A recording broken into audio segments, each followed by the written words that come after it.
naik gaji bukan berarti naik karir. Tidak semua kesempatan adalah kesempatan yang harus diambil. Apa yang terlihat sebagai kesempatan karir buat kita, bisa jadi itu adalah sebuah distraksi. Beberapa hari lalu gue diajak live streaming sama Raditya Dika. Kita ngomongin soal karir. Jadi konsepnya itu subscribernya Raditya Dika bisa tanya-tanya karir ke gue dan ke Radit. Saking serunya, nggak semua pertanyaan bisa dijawab. Jadi gue komitmen ngebantuin teman-teman yang masih punya pertanyaan dan belum terjawab untuk gue jawabin melalui video-video di YouTube gue. Nah, jadi di video ini kita akan menjawab pertanyaan tentang karir dari acara live streaming dengan Raditya Dika yang kemarin. Caranya gimana? Mereka udah kirim ke DM Instagram gua @samuelamarta ya. Lalu gua jawabin di video di YouTube gua ditanya Kak Sam. Nah, mungkin aja pertanyaan ini walaupun nggak sama persis, tapi kamu bisa relate ya. Jadi kamu bisa belajar tentang cara mengambil keputusan untuk karir kamu melalui pertanyaan orang lain. Langsung aja, kita akan mulai menjawab pertanyaan satu persatu.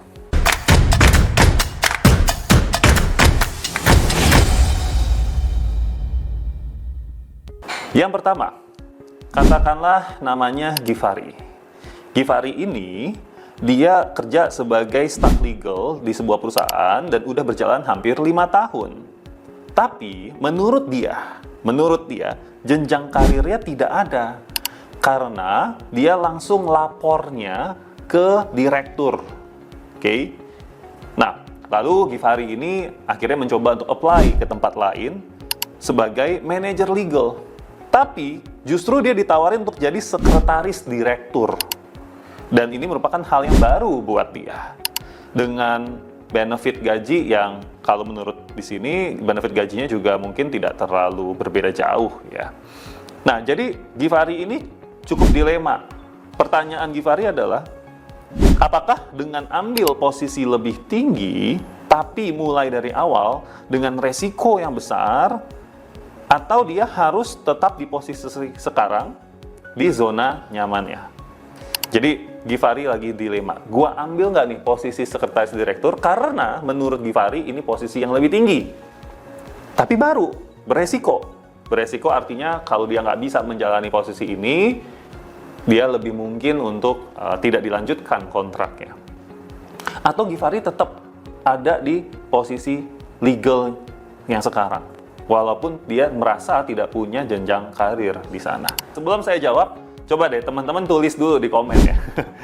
Kira-kira kalau kalian bisa kasih nasihat ke Givari, kira-kira kalian akan minta Givari untuk melakukan apa? Oke, pertama teman-teman yang harus kita pahami adalah naik gaji bukan berarti naik karir.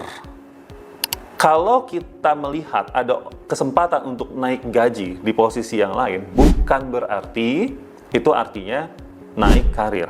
Atau kalau kita berada di posisi yang sama bertahun-tahun dengan tanggung jawab yang sama, lalu kita terus naik gaji, bukan berarti kita sedang naik karir. Yang kedua, sekalipun kita laporannya ke orang yang sama, dalam hal ini adalah direktur, ya, bukan berarti kita sedang tidak naik karirnya, walaupun kita udah lapornya itu mentok ke direktur. Sebaliknya, teman-teman misalkan tadinya lapornya langsung ke manajer, lalu naik lapornya ke direktur.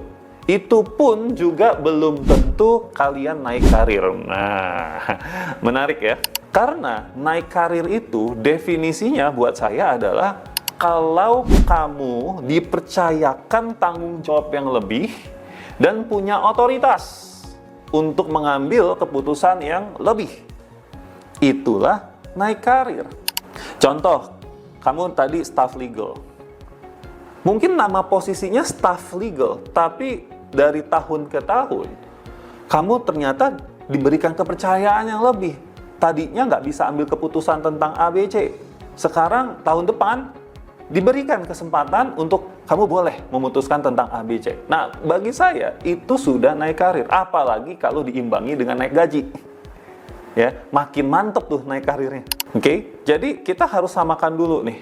Definisi naik karir itu bukan merubah nama posisi jabatan kalian dari supervisor jadi manajer, dari staff jadi supervisor. Bukan itu definisi naik karir. Contohnya, tadinya kamu staff legal untuk satu perusahaan, tapi karena ini adalah perusahaannya grup, kamu dipercaya untuk staff legal sama, tapi untuk beberapa anak perusahaannya. Itu kan pengaruhnya lebih besar. Nah, di saat itu sebenarnya kamu sedang naik karir. Jadi, kalau tadi ada istilah dari teman kita, Givari, dia merasa bahwa posisi sekretaris direktur ini adalah posisi yang lebih tinggi. Karena dia tanyanya gitu tadi, apakah saya ambil posisi yang lebih tinggi, tapi baru, atau posisi yang sekarang? Nah, posisi yang lebih tinggi ini, itu juga punya hati-hati dengan definisinya. Apakah menjadi sekretaris direktur artinya posisi yang lebih tinggi? Belum tentu. Karena bisa jadi tanggung jawabnya lebih kecil. Bisa jadi ya. Saya nggak bilang, saya tidak meremehkan posisi sekretaris direktur, tetapi saya bilang bisa jadi tanggung jawabnya lebih kecil dibandingkan dia menjadi staff legal. Tapi bisa juga sekretaris direktur ini memang posisi yang lebih tinggi karena dia jadi punya otoritas yang lebih. Dia punya tanggung jawab yang lebih. Nah, jadi kita harus lihat dulu. Nah, sekarang coba lupakan dulu mana posisi yang lebih tinggi, apakah sekretaris direktur lebih tinggi dibandingkan staff legal. Lupakan dulu itunya. Kedepannya, kamu punya visi. Pengennya karir kamu tuh, definisi sukses karir kamu tuh apa sih? Kalau kamu emang passionate banget sama yang namanya legal, dan kamu melihat dan membayangkan saya suatu saat bisa jadi direktur legal di sebuah perusahaan multinational company, ya berarti jalur karir yang harus kamu tempuh kan adalah di seputar itu. Ketika kamu ambil posisi yang tidak terlalu berkaitan dengan legal, dengan quote-unquote tanda kutip, berarti kamu sedang mendelay mimpi kamu. Karena kamu kayak belok, ya. Saya ilustrasikan begini. Ini kamu sekarang jadi staff legal. Bayangkan kamu emang pengen jadi direktur legal, ya, di 10 tahun kemudian, 15 tahun kemudian. Terusnya kamu mencong nih, jadi sekretaris direktur. Asumsi saya, ini tidak ada hubungannya sama legal. Oke, kamu mencong nih. Masalahnya, mencongnya ini tidak terlalu berkaitan dengan mimpi kamu. Oke, jadi kayak mencongnya nggak berkaitan. Kecuali kalau kamu mencongnya, itu masih berkaitan, itu nggak apa-apa. Itu namanya kamu sedang memperlebar. Contoh, kamu dari staff legal, habis itu ditawarin dulu jadi apa ya, yang kalau legal itu compliance, itu yang mirip, oke? Legal jadi compliance, kamu mencong jadi compliance, ya? Itu masih oke, karena masih mendukung visi kamu sebagai legal director. Nah, problemnya saya nggak tahu, kamu mimpinya, karir kamu tuh suksesnya itu apa? Jadi saya pakai asumsi. Contoh lain, kamu seorang graphic designer. Lalu kamu membayangkan visi kamu ke depannya adalah jadi direktur marketing dan communication. Ya. Dalam konteks ini, ketika kamu jadi seorang staff graphic designer, lalu kamu mencong dulu nih, jadi apa ya, content creator. Lalu kamu mencong lagi nih, jadi advertiser atau digital marketernya. Nah, ini masih sejalan, walaupun kelihatannya mencong kanan, mencong kiri. Tapi memang posisi-posisi ini, atau kemampuan di posisi-posisi tersebut itu dibutuhkan untuk kamu jadi direktur marketing dan communication. Oke ya, nah itu contohnya. Jadi bukan hanya soal legal, tapi bisa posisi apapun. PR kita adalah, coba bayangkan, karir kita itu definisi suksesnya apa? Kalau teman-teman tidak bisa membayangkan sampai 10 tahun, nggak apa-apa. Bayangkan sampai 3 tahun ke depan, 4 tahun ke depan, nggak masalah. Supaya kalian tidak mudah terombang-ambing dengan kesempatan-kesempatan yang ada. Tidak semua kesempatan adalah kesempatan yang harus diambil. Saya ulang ya, tidak semua kesempatan adalah kesempatan yang harus diambil. Apa yang terlihat sebagai kesempatan karir buat kita, bisa jadi itu adalah sebuah distraksi. Bagaimana caranya kita tahu apakah itu distraksi atau sebuah kesempatan yang harus kita ambil? Salah satu caranya adalah dengan kita mempunyai visi karir kita mau dibawa kemana. Kesimpulannya, untuk Givari dan teman-teman lain yang sedang mengalami dilema yang serupa. Pertama, saran saya adalah lupakan terlebih dahulu hal-hal terkait dengan benefitnya. Bukan berarti itu nggak penting, tapi itu nanti.